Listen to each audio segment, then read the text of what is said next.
apparently, Liz is this giant political magnet. If you get too close to her, you start moving.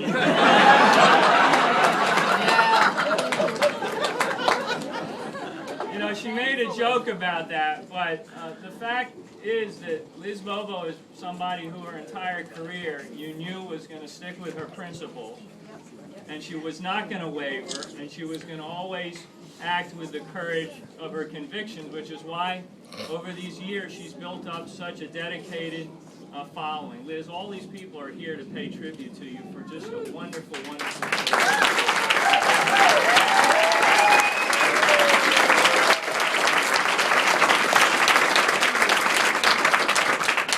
This is a great county. It's a county that deserves to be represented by the highest quality public servants. You have that in Liz Bobo. You've had that for so many years. You have it in all the other people that have been recognized today.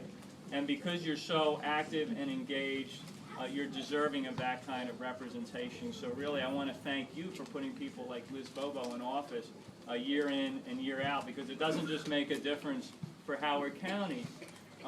Howard County, in many respects, as you know and you're proud of, is a model for the state of Maryland and for the country in many, many different ways. And that's because of the residents of Howard County and the people that you choose as your leaders. We're in a tough election. I know Elijah's going to talk about this in a moment. But I think Democrats are ready. We're ready for this 6-week push to make a difference, to reclaim the White House for another 4 years, as we did 4 years ago. And the choice is very clear. In one corner, we have a president who's fought hard for 4 years to improve the quality of life across the country, make a difference for working families, and gets up every morning thinking that way. And in the other corner, we have a corporate turnaround, fix-it artist who's looking at the country like a company, like Bain Capital would look at the country.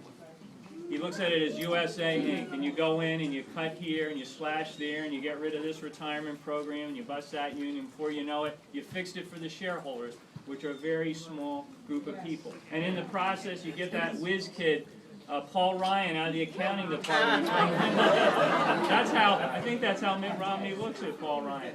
So those are the choices. They're clear. And the legacy of this president, his contribution to our country, is something we got to fight to preserve, not just for the 4 years that he served, not just 4 years to come, but for the ages, because he's made a tremendous contribution to this country. Thank you, Democrats, for what you're doing. Thank you, Liz.